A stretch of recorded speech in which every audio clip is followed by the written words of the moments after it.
He watched screens for a living. Most nights, the bank of monitors was a lit constellation against the dark of the control room. Green-tinged glass, time code in the corner, the soft hum of fans, and the distant rattle of the city. Carlos had learned the language of those lights. A steady flicker meant a neighbor's TV. A breathy smear across a frame could be a car's headlights sliding past. A single, stubborn dot would sometimes reveal a raccoon in the alley. He named things quietly in his head to keep the hours from unspooling into a blur. On his desk, under a fluorescent halo, lay the small things he carried like proof of tomorrow. 2 envelopes, faded at the creases, rent in one, seed money in the other. An old photograph tucked beneath a metal clip, and a bronze medallion that had been his mother's, warm from being handled. His jacket hung on the back of the chair, threadbare at the cuffs, the place where the fabric had been worn smooth by the same hands that now tapped a pen and nudged a mouse. At 2:13 a.m., a timestamp blinked in the corner of Camera 7, Building A. Camera 7 had a view of the older row of brownstones across from the parking lot, a stretch of stoops and iron railings where people left out plants and umbrellas in the warmer months. The feed had a greenish layer, infrared that made everything look like a night vision postcard. Carlos watched because that was what he did. He watched because noticing had become a kind of practice for him. Small vigilance that was supposed to protect somebody's property, somebody's sleep. A gray smudge insisted on itself in the middle of the frame. A soft, rising column from the window on the 3rd floor. At first, it was a line of haze. The kind of thing you might blame on a cooking accident or a neighbor burning some papers. Then it deepened, as if the light itself were being eaten. The timestamp flickered, and the compression in the corner of the feed ate away detail until the smoke looked more like shadow than smoke, but the motion, slow, persistent, did not lie. He leaned forward until the bridge of his nose almost touched the glass. The monitor painted the room in a harsh palette. He could not see the color of the curtains, but he could see shape. Something was moving in the edge of the window, a silhouette that could have been a person. There at the threshold, a thin outline that stumbled into the hallway and then recoiled. A smaller outline, close to the floor. It was one of those small names in his logbook, 4B, Rosa's unit. He had written the name down a month earlier, after he'd noticed a laundry line of tiny socks on the stoop below that same apartment. The handwriting was his, slanted and neat, a scar from habit more than from pride. He remembered thinking, at the time, that looks like a family. He remembered thinking then, also, that apartment looks drafty. He toggled the camera zoom, watching pixels bloom. The monitor's speakers were mute by routine to keep radios clear, but the feed had a kind of audio, an index of agitation visible as jitter on the screen. He thumbed the radio and patched a call through. Security Tower 3, this is Carlos on night. Camera 7, 4B. Smoke from the 3rd floor window. Possible movement. Copy that, Tower 3, came a calm voice through the headset. We're logging and forwarding to dispatch. Forwarding to dispatch. Those words settled in his chest, the way winter settles into bones. Forwarding meant someone else would take it from here. Protocol. Forwarding meant his report would be appended to a ticket and routed through the municipal chain, where it would be read, prioritized, and then acted upon, or not. Carlos had been trained on the shape of those probabilities. In training videos, they showed scenarios in bright, tidy diagrams. Smoke equals immediate response. Trespassers equal a call. False alarm equals paperwork. Real life was not tidy. The street camera could not tell him whether the smoke had started 5 minutes ago or 20. It could not tell him if the person near the window could get out alone. It could not tell him the size of the stove, or whether the crying voice he had once heard in the stairwell at 2 in the morning belonged to a child who'd now vanished behind curtains. Any idea on a time of arrival from the precinct? he asked, because asking was what he could do. "We've sent the alert," the dispatcher said. "The local precinct has been notified." There was a pause, a static-born hesitation that had nothing to do with signal. "We'll mark it priority," the dispatcher added. "Hold here." Holding was the slow work of watching. Carlos watched the smoke become thicker. He watched the silhouette of the smaller figure shift, like a child's sway. He watched his own reflection in the glass, broad shoulders, a face tired in the way of people who anchor other people's nights. The light from the monitors threw hard shadows across the lines at his eyes. He could have left it there. Company rules were clear. Do not engage beyond call and report unless there's immediate danger to the guard or company's property. Step beyond the booth, and you risk liability, and under many insurance clauses they'd once studied in the training handbook, stepping into other people's homes could turn an otherwise routine night into an expensive mess. Rules, his supervisor liked to say, kept everyone safe. They had a point. Rules existed because the world could be random and cruel and litigious. Carlos pressed his thumb to the medallion in his palm. It had been a talisman of some sort for his mother. An old coin with soft edges and a stamped figure that time had made nearly anonymous. He had carried it through nights of overtime, through a fever when his sister had been sick, through the months when the seed money had sat in one envelope and nothing in the other. It reminded him of other hands, other nights. He thought of the business plan folded in his drawer. A small counter where the city's morning shift would be greeted by caldo and coffee, a place where his neighbors would recognize both his face and his food. He had counted the minutes between shifts into the cost of rent and the cost of a dream. He had not counted, he realized suddenly, the minutes it would take to save a life. The feed stilled into a darker palette. On screen, a curtain trembled. A child's small shadow came forward, pressed against the glass as if listening for air. Carlos thought of the laundry he'd seen on the stoop, of tiny socks drying in the sun. He thought of Rosa's name written in his logbook, the slant of the letters like a promise that someone, somewhere, knew her name. He thought of how many nights he'd watched without needing to be known in return. He called again, this time to the building manager listed in the file. "This is Carlos. Building A, Unit 4B. Smoke, 3rd floor. There's movement." "Copy," the manager said, tired. "I've got a crew on their way. Dispatch said it's been forwarded." "Do you know who is in that apartment?" Carlos asked. "Any contact numbers?" "Not offhand," the manager replied. "We'll check the registry." "Please," Carlos said, the word small and sudden. "If you can contact them, please." He watched the feed, and the watch was a kind of prayer, exactly the sort of prayer you make with hands tied to a steering wheel and a watchful stomach. The smoke thickened, turning the window into an abstract painting. The silhouette at the door of the unit became less distinct. He imagined doors that would not open, stairs that were slick with something, a child's cough or a muffled voice. Imagined and not imagined blurred. In the control room, the clock advanced. An older guard, Ramirez, was on the morning shift. He'd promised to cover in an earlier exchange, which was how Carlos had gotten this week's double nights, more hours, more money toward the envelopes. Ramirez's keys were on the charge hook, but Ramirez himself was at home, sleeping in his dim apartment. Protocol said you wait, that you do not become the story. That was the script for which they'd all been hired. He reached for the intercom, because calling the local precinct directly felt like breaching the net they'd all agreed to respect. The security company's radio was a thin thing with legal edges. No authority beyond observation. Still, he pushed the push-to-talk and spoke to the dispatcher again. "I need to emphasize.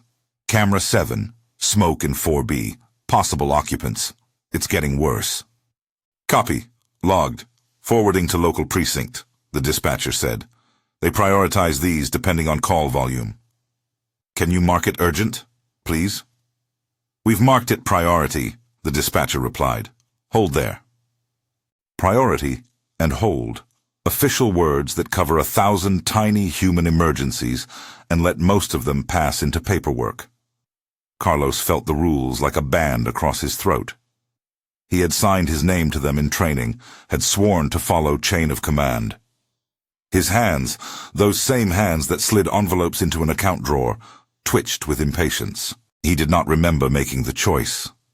The memory of decisions often collapses into a single motion when you're pressed into action. The hand leaving a smooth surface, the jacket drawn tight, the key's cold bite. One moment the hum of monitors wrapped him like a blanket. The next he was standing, feeling the floor give a quarter inch as he shifted his weight, and the control room door swished behind him. The corridor smelled of coffee and disinfectant. The night air outside the security office hit his face with a clean, metallic cold and tasted like the city. Exhaust, wet pavement, the distant frying scent of a late-night diner. He buttoned his jacket, found the keyring where the small flashlight dangled, its head nicked with the mark of many falls. The torch's beam was a narrow sentence in the dark. The lobby was quiet. The night janitor's mop had left a pale sheen on the tile. The glass doors slid open with their recorded sigh. The building across the street was darker than the rest, an old brick face that had taken rain like a bruise. The streetlight pooled weakly near the stoop. The rain had left the pavement stippled with points of light.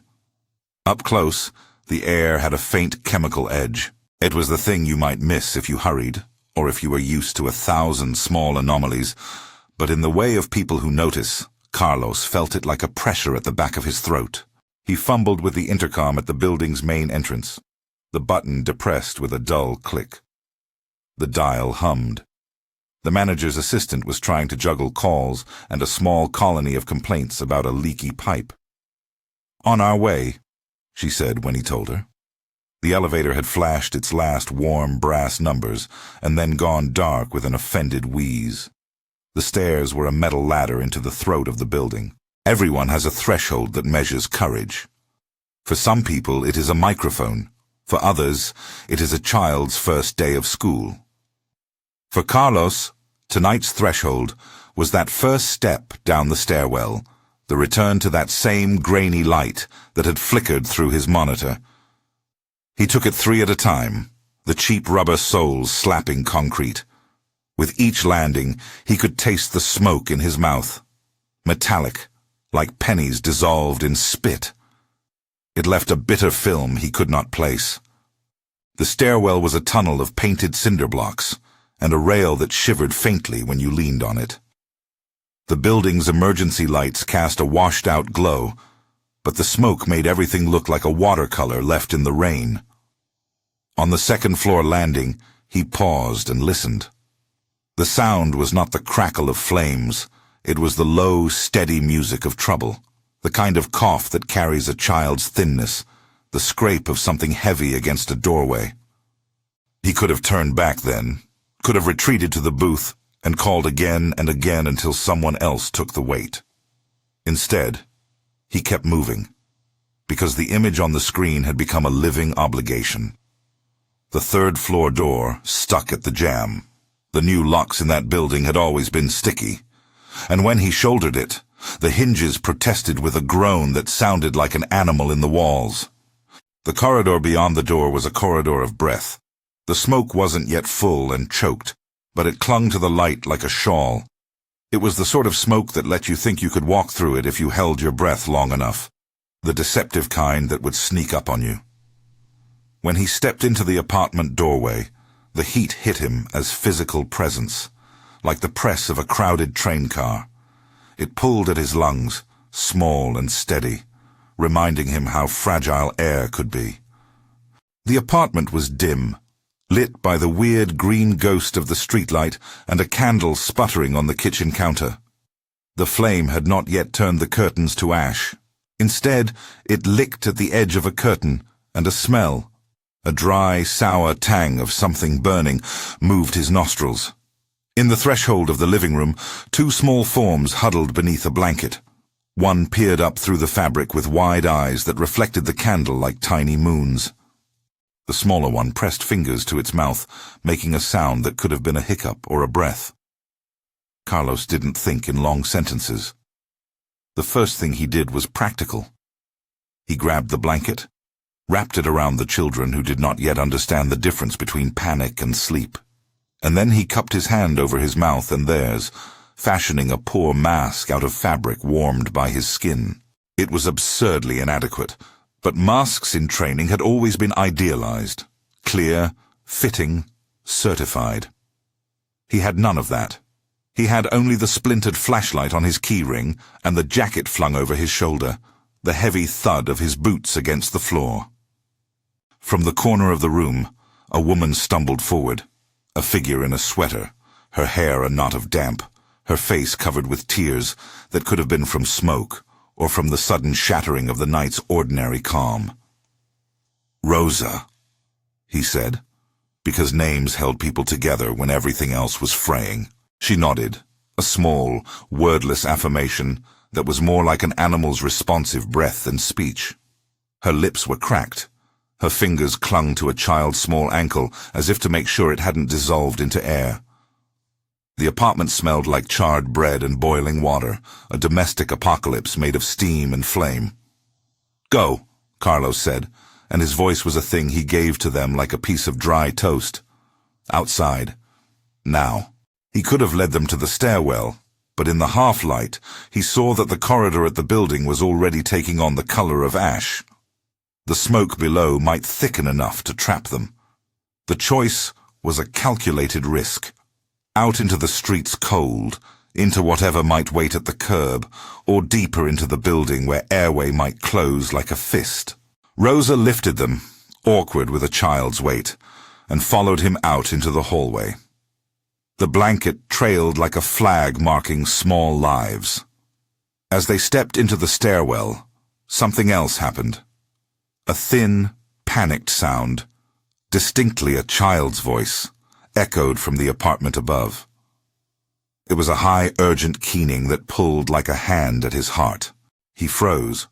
Rosa's head turned, her mouth opened. The other child, now on her hip, clung to her like a small, frightened animal. The keening multiplied into a pattern, as if there were more than one child stranded in rooms whose doors were jammed with smoke and heat. Carlos did two things at once. He reached for his radio and keyed it with hands that trembled. His breath came in short, gritty pulls. "Tower 3 to dispatch," he said. "I've got 2 children out from 4B. There's someone above, possible additional occupant. The footage I reported shows movement on the 3rd floor. The feed wasn't immediately acted upon. The radio clicked and then returned the practiced caution of protocol. Copy. Tower 3. We're updating the ticket to the precinct. If you're engaging in rescue, report your ETA to the unit commander." The words felt like a rope tossed to someone midstream.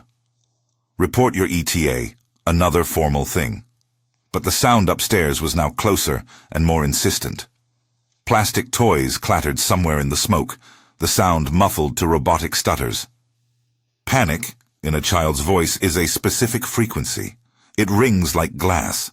Carlos tightened the blanket around the children and hoisted the smaller one into his arms. The weight was a precise punctuation. He moved up the stairs again, the soles of his boots striking with a cadence that matched his heartbeat. He told himself he would be quick. He told himself he would not become what he had been trained to avoid, the person who improvises without authority and then suffers the consequences. He told himself the child upstairs could not wait for bureaucracy. At the top of the 3rd floor landing, the air was thick enough that his breath came out in small, cloudy punches. He scraped at the sleeve of his jacket and wrapped it over his mouth, felt the dampness of condensation against his teeth.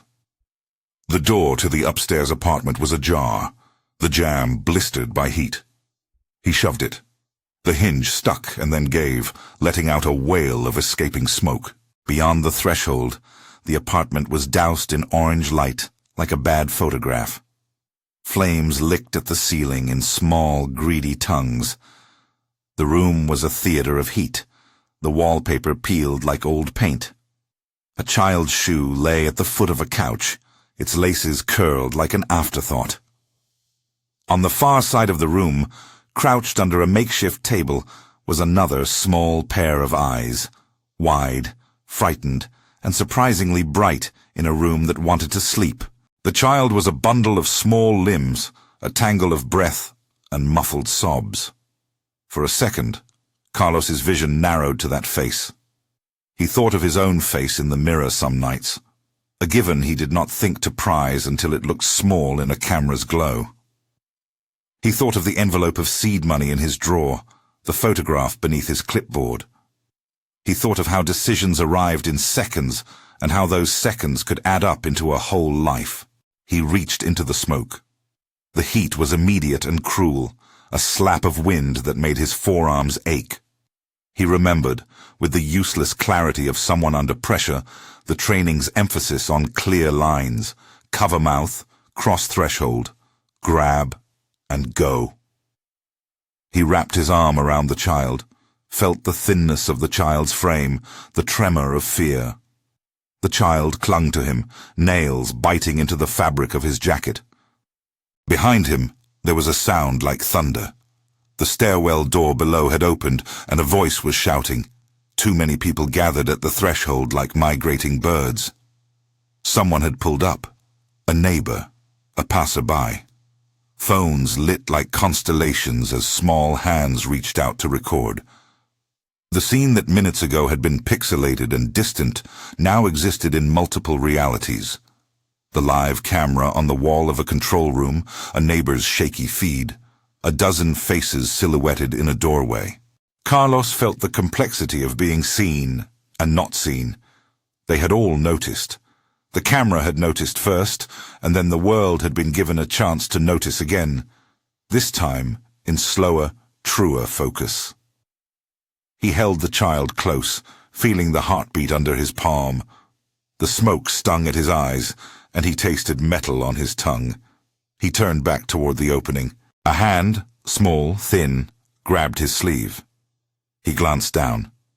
Another child, clutching a stuffed rabbit, looked up at him with an expression that meant, "If you leave me, everything will be wrong."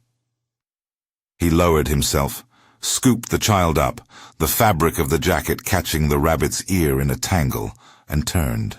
They made it to the door with lungs burning, faces raw, a slide of soot marking their cheeks.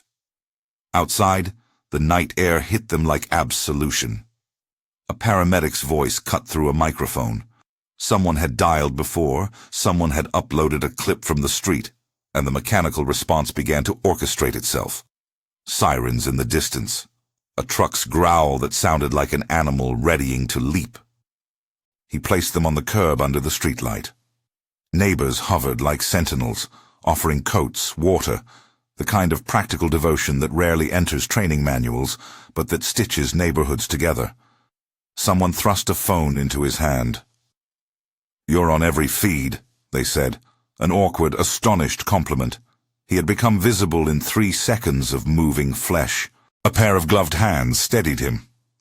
An EMT took the children gently, checking for burns, for soot, for the small things that matter in the first moments. Conscious, breathing, oriented. The paramedic's face was calm, a practiced composure that made it easy to hand someone over and harder to know what to do with your own shaking body. "You're going to need to get checked," the paramedic said, not unkind. "You were in the smoke." He waved them away with a laugh that came out as a cough. His lungs felt full of gravel. A neighbor wrapped a blanket around his shoulders, and the medallion at his chest cooled suddenly in the night. Phones kept buzzing, and the feeds multiplied. Someone uploaded a grainy shot from inside the stairwell where the guard had emerged, a silhouette against the orange that read like a poster. A man in a jacket carrying a child, a small constellation of responsibility. The clip found its way through the city's veins, the small arteries of social platforms and group chats. Within minutes, there were lines of sympathy and surprise. Within an hour, there would be strangers calling him hero. The phrase felt weird in his mouth. He thought of the medallion, and the envelopes, and the business plan, and the small plurality of the life he'd been building from night shifts and hope. He sat on the curb and let the sirens wash over him. The fire trucks arrived with a professional thump, hoses unfurled like fat snakes. Men in helmets moved with practiced choreography, Chief Patrick O'Brien among them, a steady conductor who gave and took orders with the same quiet competence Carlos had seen in a dozen public service stations. Paramedics, including one named Conrad, broad-shouldered with a calm voice, checked vitals, gave oxygen, asked questions in clipped, efficient bursts. Statements would be taken, reports would be filed, cameras would be reviewed. The security feed that had first shown the smoke would be logged as evidence, and, in the ledger of bureaucracy, forwarded once more. In the press of bodies and protocols, Carlos allowed himself a small, private fear that the footage had been logged and then, somehow, not acted upon quickly enough. The phrase lodged, careful and insistent. The footage had not been immediately acted upon.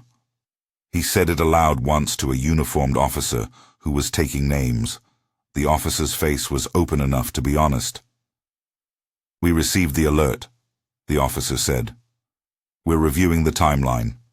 Right now, the priority is everyone's health." Carlos nodded because the thing with bureaucracy was that it was procedural, not personal. He understood that. He'd written the notes to the precinct himself, had watched the forwarding route many times. But understanding and accepting are different muscles. Later, someone would call it initially unheeded in a breathless headline. Others would find language softer. Initially did not prompt immediate response. For now, the night had two stories that braided. One was about a camera's pixelated attention. The other was about a man who chose to act when the other machinery of the city moved at the speed of paper. He let the children be led away in ambulances, their cries smoothing into sleep, as sedation and cups of warm tea did what adrenaline could not. Rosa sat shivering on the curb, wrapped in blankets, staring at the building as if it were a thing she needed to remember exactly. Every window, every length of railing, the precise double-hung shape of the glass that had given her children up to him. Neighbors pressed phones into one another's hands. "You got it?" someone asked. "Is he okay?" They looked at Carlos with the kind of sudden measurement the world gives to those who move from invisibility to the frame of a viral clip. It was complicated.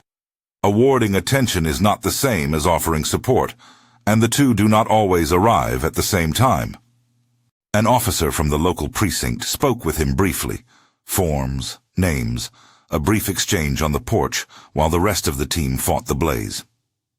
"We appreciate the report," the officer said. "Your statements will help with the investigation." Carlos gave what he knew: camera times, the timing of his calls, the moment the silhouette had become two.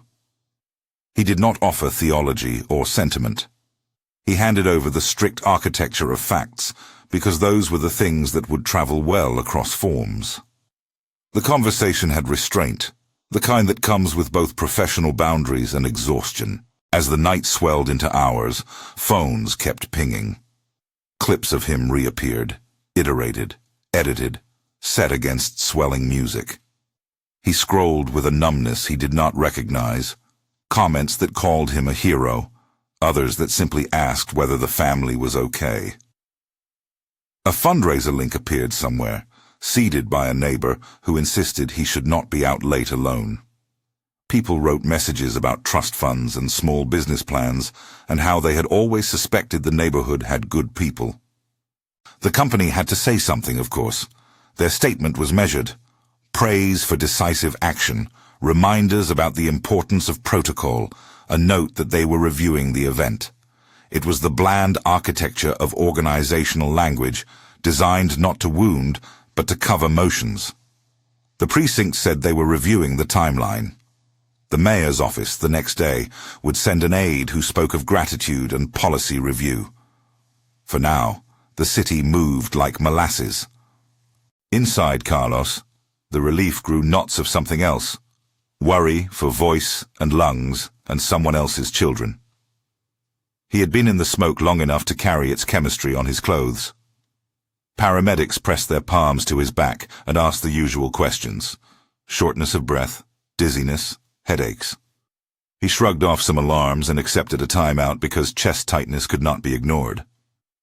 Rosa thanked him, over and over, in a voice that trembled between gratitude and embarrassment at how visible she had become.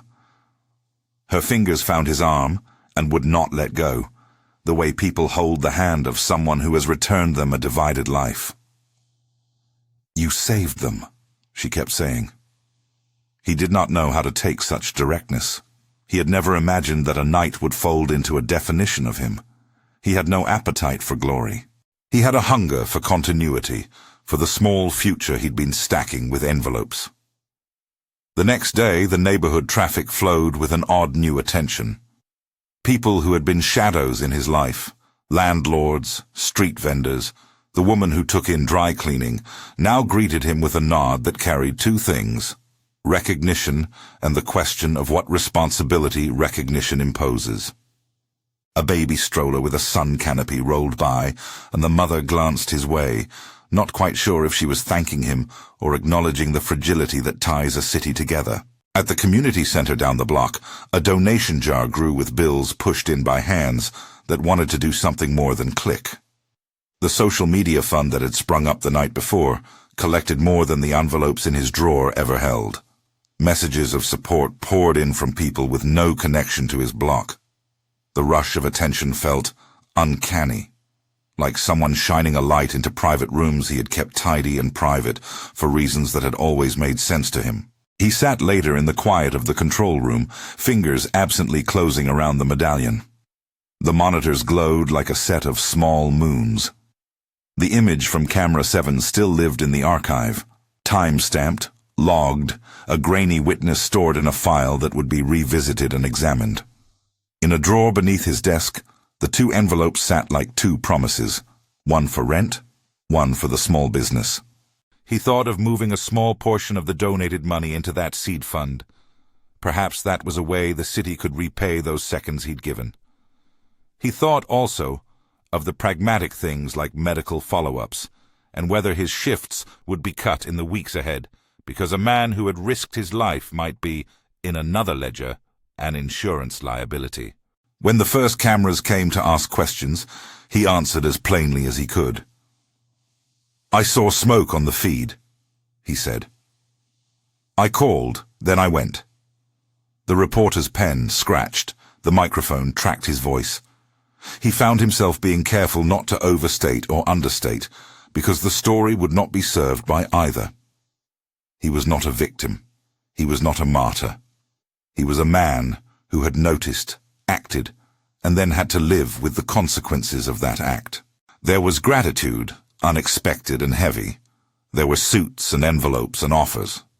Some people wanted to make him the face of a campaign about community vigilance. Others offered to put a plaque on the building stoop. The offers felt generous and strange in equal measure.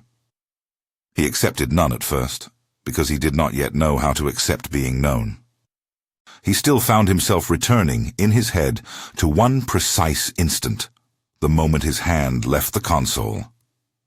The control room had been the center of his known world. Leaving it was like stepping off a cliff that you had always thought would be invisible. In that split second, a life was wagered, and what felt like common sense tipped into the sort of moral arithmetic that has no clean ledger.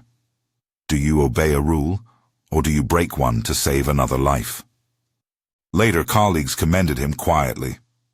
Ramirez, upon returning to his shift, bumped a fist against Carlos's shoulder and simply said, "Good call." The company, in a written statement, said they were proud. The precinct issued a note saying they were reviewing the call flow and response time. None of it solved the private questions the night had left in him. He still coughed sometimes when he climbed stairs. His chest tightened at unexpected times. He had a follow-up appointment with a doctor, the sort of practical care his mother would have insisted upon. The neighborhood did not change overnight. The stoop was still a stoop. The pizza joint still seared late orders into the night, but there were small shifts. A neighbor put plywood on his windows until repairs could be made. A woman down the hall signed up for the tenant association. Someone posted numbers for fire safety courses. The city moved piecemeal, the way a community always does, one porch, one conversation at a time. And Carlos returned to the monitors. It was what he had always done, and what he always would do until something else replaced it. The screens threw light against his face, and he found himself staring at that same frame where the plume had risen. Now archived, now catalogued, a memory in pixels. On the desk, the envelope sat, and the medallion rested on top, like a small, warm sun. If this moved you, drop your city in the comments and tap like to help this reach someone who needs to hear it. When the day blurred into the kind of evening where shadows get honest, his supervisor came by with a small, awkward smile and a folded paper. "Company wants to make sure you're okay," he said, fumbling in the way people do when policies meet human flesh. "We'll cover time off. There's an internal review. Just routine." Carlos accepted the words because officials always had to say something, and because he believed, in a private place, that reviews were often necessary steps toward better practice. He had no taste for being lionized, though the world would try to make him into an emblem. He had taste, instead, for the small things that mended daily life. The neighbor who offered to water his plants while he recovered, the sister who brought over soup, the community center's envelope that held donations. Those were concrete stitches in the fabric of his life. A week later, the video of his silhouette carrying a child had been viewed thousands of times. A local reporter tracked down Rosa, who agreed to speak in a low, careful voice about the shock of smoke and the face that showed up at her door. She used the word luck almost apologetically. "We were lucky he noticed," she said, and the word did more to explain than any policy note could. In the days that followed, the company held a meeting. They reviewed footage, timelines, and line items. They updated training modules to emphasize follow-up and escalation. The precinct said it would examine the call logs to learn. In these official circles, the language softened to lessons learned and process improvement. It was slow and it would be incremental. The world and its institutions rarely rearranged itself overnight. Carlos listened to the reviews with a kind of careful detachment. He had no appetite for policy debates. He required, instead, simple certainties. His lungs would be checked again, the children were being looked after, Rosa had somewhere to stay while repairs were made. He attended a medical visit with practical, efficient routine. X-rays, a test for smoke inhalation, a stern nurse who suggested rest. He accepted a note that would excuse him from extra shifts for a time, and then, with the same economy of motion, returned to the booth when he felt able. The feed that had first shown the smoke remained an entry in a database.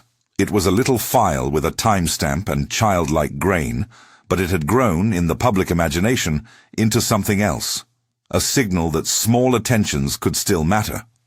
For Carlos, it was both less and more complicated, a night where choice braided with duty and where the result had been messy, human, imperfect. There were offers that came like rain after a drought, unexpected, blunt, and a little overwhelming. A neighbor pressed an envelope into Carlos's hand the next morning, with a look that meant more than money. A woman from the church 3 blocks over left a casserole and a flashlight. A young man who worked the deli promised to cover his shifts while he recovered, no questions asked. Online, the fundraiser started by a neighbor collected more than either of the envelopes on his desk could have imagined. Strangers wrote notes that read like short prayers: hope, repair, gratitude. The money arrived in small, tidy packages, then in larger transfers, then in gifts of service. Someone offered free carpentry to board up windows. Another, a mechanic, volunteered to fix the dent in his old car. Not everything that arrived was comfortable. Calls came from producers, some gentle, some blunt, asking if he would appear on a morning segment and tell, in a polished minute, what it felt like to be pulled from anonymity. There were invitations to speak at a safety forum, to lend his face to campaigns about neighborhood vigilance. Carlos listened to each proposal with the same cautious politeness he used when a resident asked for a gate code. He did not say no outright, but he also did not rush to say yes. Recognition felt like weight. He worried it might tilt the life he'd been trying to assemble.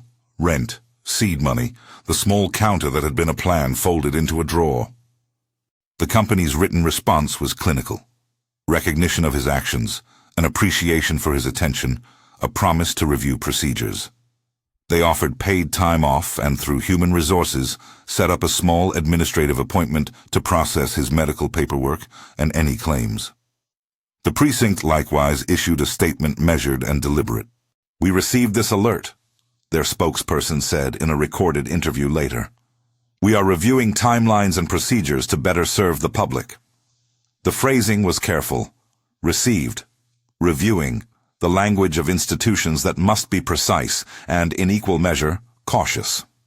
At town hall-style meetings that emerged in the following weeks, some organized by tenants, some by local advocacy groups, Chief Patrick O'Brien spoke plainly about coordination and capacity. He nodded toward the visuals the fire department had reviewed. Timestamps, call logs, the security feed that had first shown the smoke. "We are grateful there was action," he said. "We are also committed to learning how to make our response quicker when every second counts." His words were real enough to be helpful without being performative. Conrad, the paramedic who had steadied Carlos's breath on the curb, stood at the back and watched, arms folded, a man more used to doing than announcing.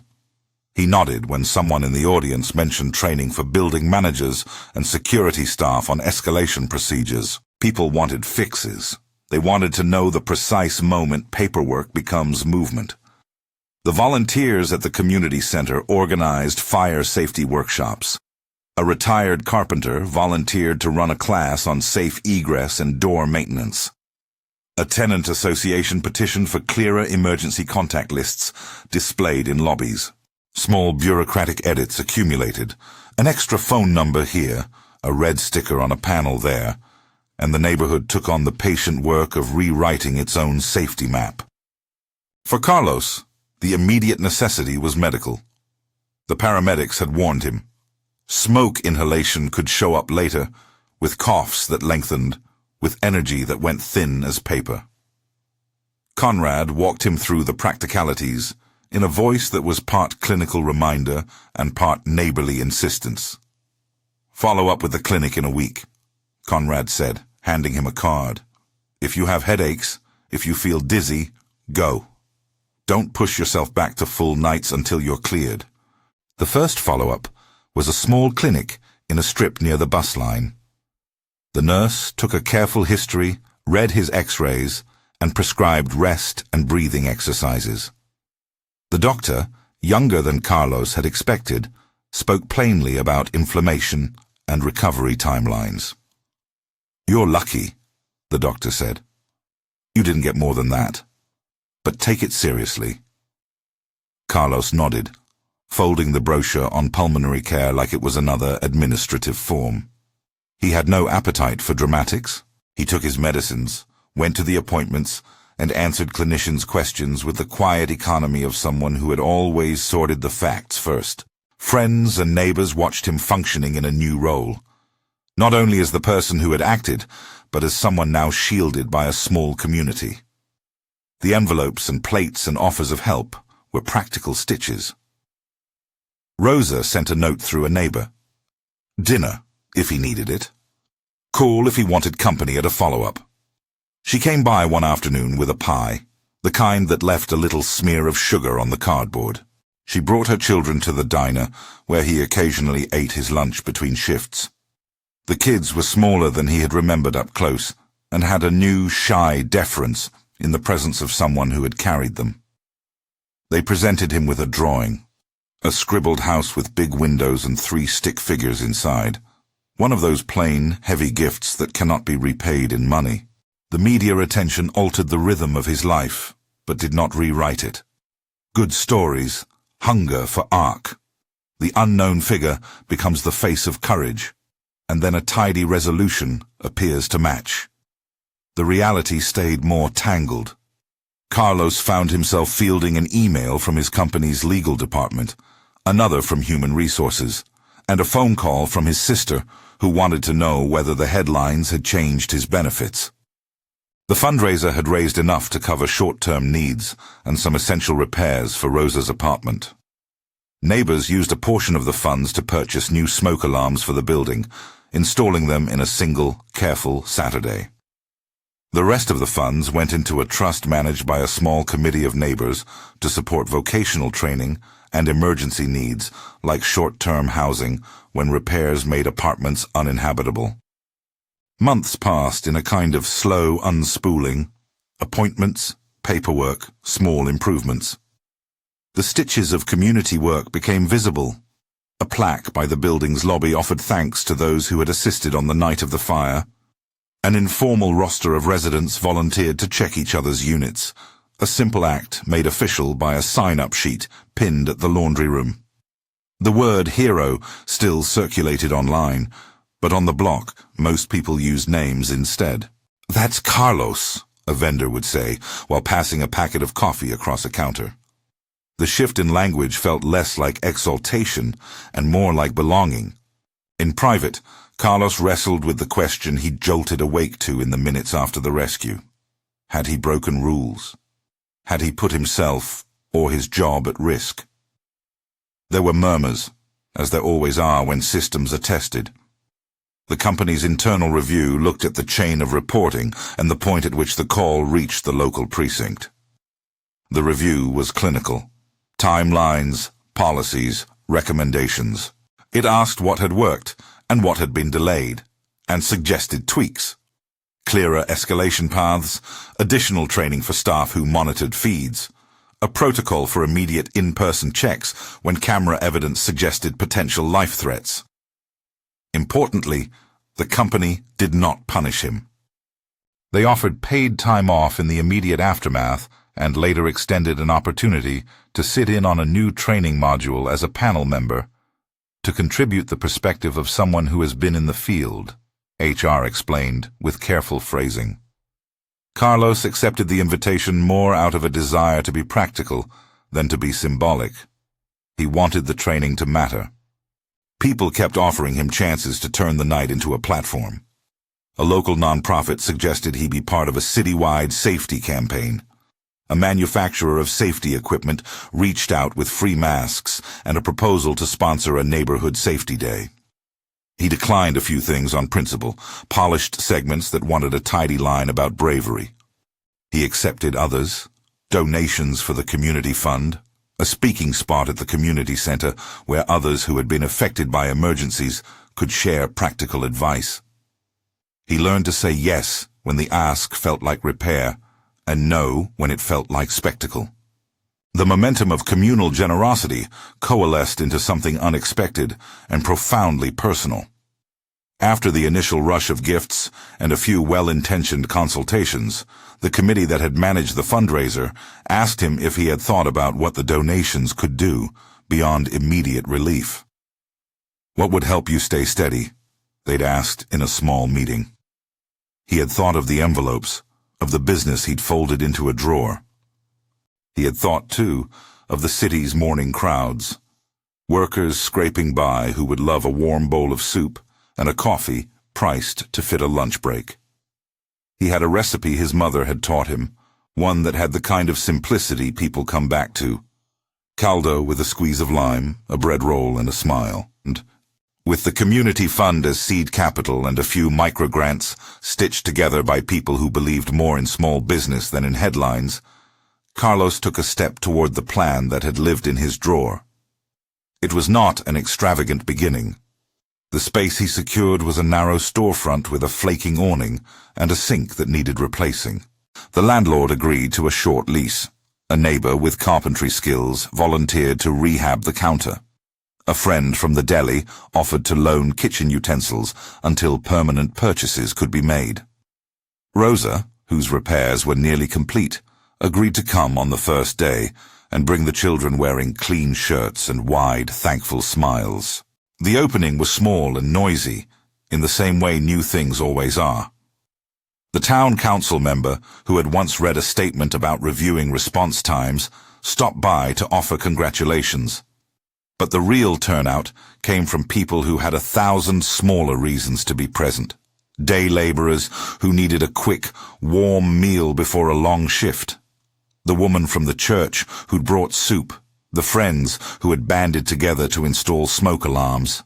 Conrad, the paramedic, cut a ribbon with a paring knife that doubled as a ceremonial tool. He had insisted on practicality over pageantry. Chief O'Brien came as well, but stood at the back with an unassuming nod. A man whose presence said that public servants could be part of a neighborhood story without trying to own it. Carlos named the place simply the Counter, because it held the idea of exchange he liked.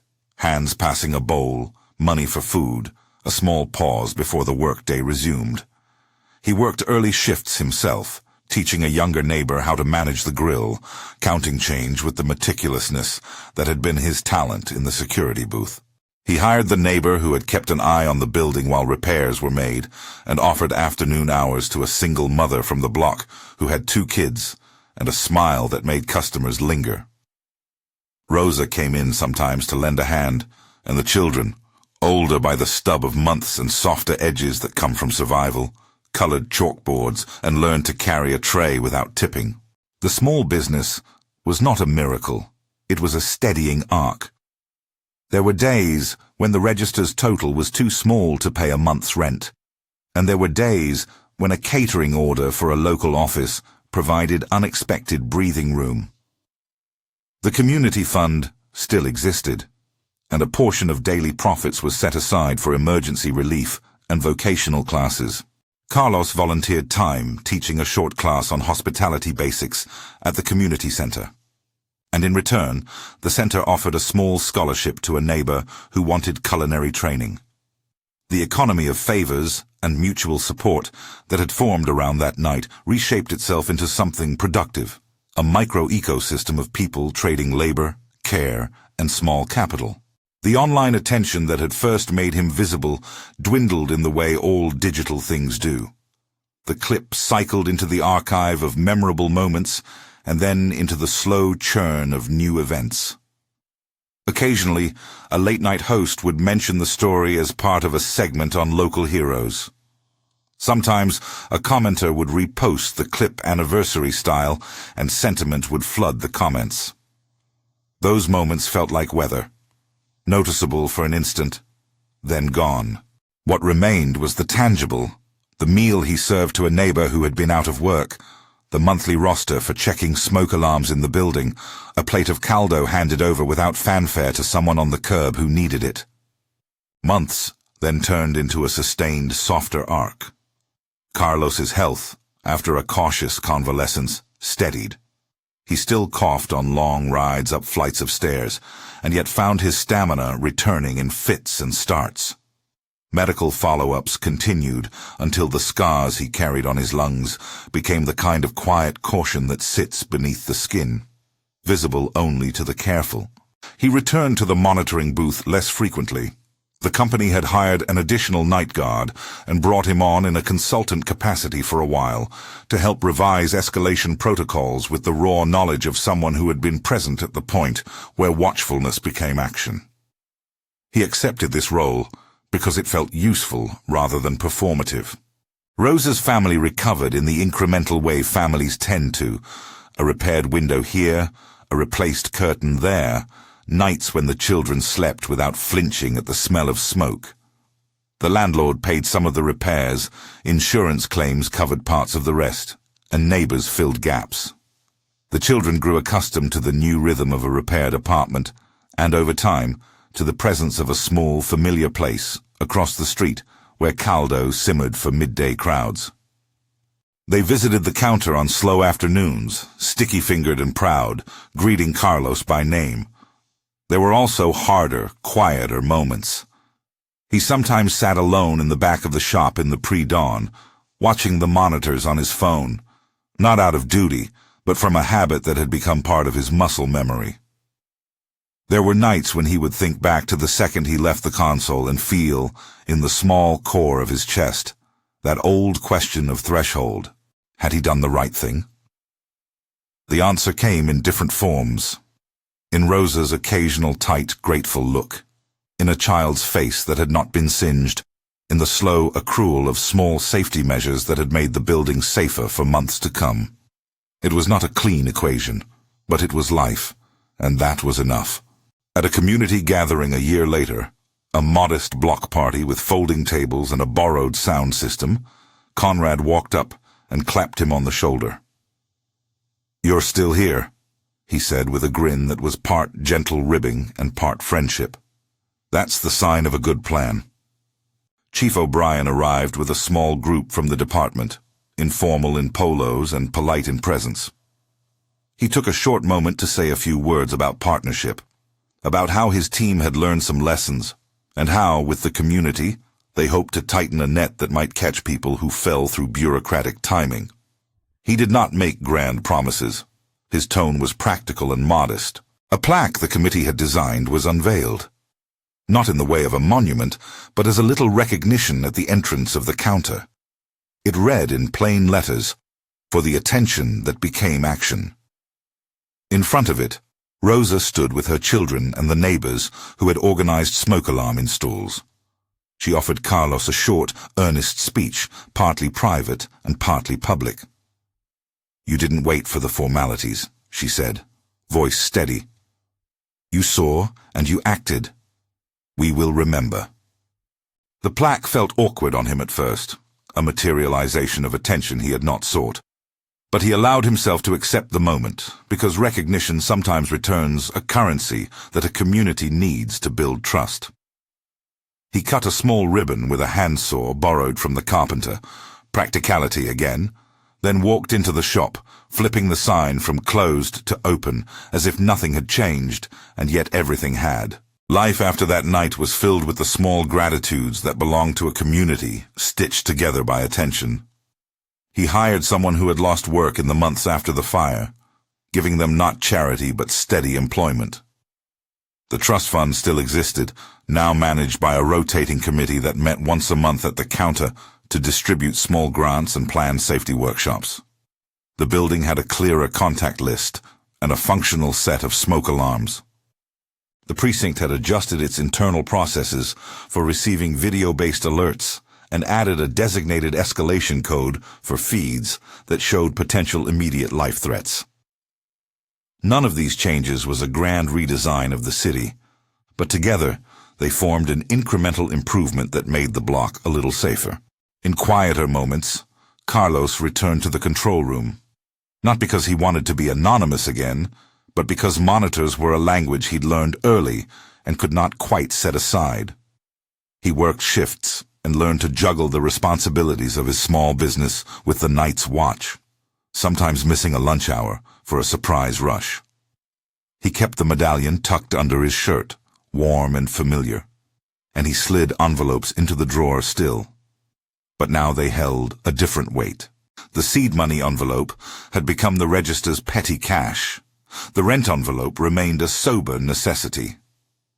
A few people from the city came through in the months after the fire, advocates who wanted to talk about policy, and practitioners who wanted to hear, as he had once heard, what it felt like to be both observer and actor. Carlos spoke plainly in those meetings. He talked about the watchfulness that came from tiredness as much as from vocation, about the texture of hesitation when a call is forwarded, about what made him step across a threshold and what it cost to do so. He did not produce grand theories. He offered a simple observation. Systems matter, but so do small human calculations. He recommended training, clearer lines of escalation, and a culture that did not punish the person who had to act. He became, in unassuming ways, a practical voice in forums where policy met lived experience. Not everything was neat. There were nights when he still woke coughing, and nights when the register's total was below even the most conservative forecast. There were bureaucratic notes that took time to resolve, a question about overtime paid, a delay in reimbursement, a misunderstanding of tax paperwork for the small trust that sheltered the fund. These were the kinds of long, ordinary impediments that test patience more than courage. He navigated them with the same steady practicality he'd used that night, one small action at a time. Years later, standing behind the counter and ladling soup into plastic cups for a regular who came by on Wednesdays, Carlos sometimes thought about the precise inventory of moments that had led to that life. He thought of the monitor in the greenish glow, and the way a timestamp could be the thin hinge upon which decisions turned. He would think, too, of the taste of smoke that had clung to his mouth, of the medallion cooling against his chest, of the envelopes that had once been both worry and promise. He would think of Rosa's hands, and the way the children had looked up at him that night, trust wrapped in the timbre of small voices. If there was a clear change in him, it was softer than headlines could capture. He was not someone who now sought commendation. He was someone who had come to trust the economy of small attentions. He taught the younger staff to notice, to watch beyond the obvious, to ask neighbors if they needed help, to keep the number for the building manager in a pocket as well as the number for the company dispatch. The counter became not only a place to eat, but a place where a spare phone charger might be found, or where a neighbor could borrow a key for an anxious moment. The store's hours were practical, morning and midday, so that it could serve the people who needed to move through the city with a little more care. On an ordinary afternoon, as rain spat thinly against the awning and a line of regulars waited for soup, a woman walked in, carrying a faded stuffed rabbit. It was the same rabbit from the night of the fire, cleaned and stitched by an obliging neighbor. She approached the counter with her mother, who had once been Rosa, now steadier and laughing in the small way that life allows when the immediate danger recedes. The child, now a little taller, hair longer, gave Carlos a grin that was mostly mischief, and thanked him for the food. For a moment, the whole arc of the story folded into that small exchange. Notice, risk, rescue, repair. The plaque on the building's lobby had weathered into its place, and the monitors continued to hum in the control room. Policies revised, training updated, and small funds set aside. These were practical adjustments. The city still had its delays and its complicated chain of responsibility, but on one narrow block, the social fabric had been rewoven with extra threads of attention and reciprocity. When people asked him about that night in the years that followed, Carlos's answer was rarely dramatic. He would say, simply, that he had seen something and chosen to move. He would talk about how dangerous things can be when systems take time to translate observation into action. He would say that it had been messy and human, and not at all the kind of thing you can package neatly for a camera. And sometimes, in the quiet between orders, when the morning sun struck the soup counter just right, and the city smelled faintly of rain and bread, he would look at his hands as they ladled. These were the same hands that had left a console one night, and found themselves carrying small, warm bodies into safety. He would think about the weights in his pockets, the medallion, a key, a small photograph folded soft, and remember the thin, decisive seconds that had shaped a life. A single notice second had been all it took to change courses. The video that had first made him visible had moved 1,000 hands and pocketbooks.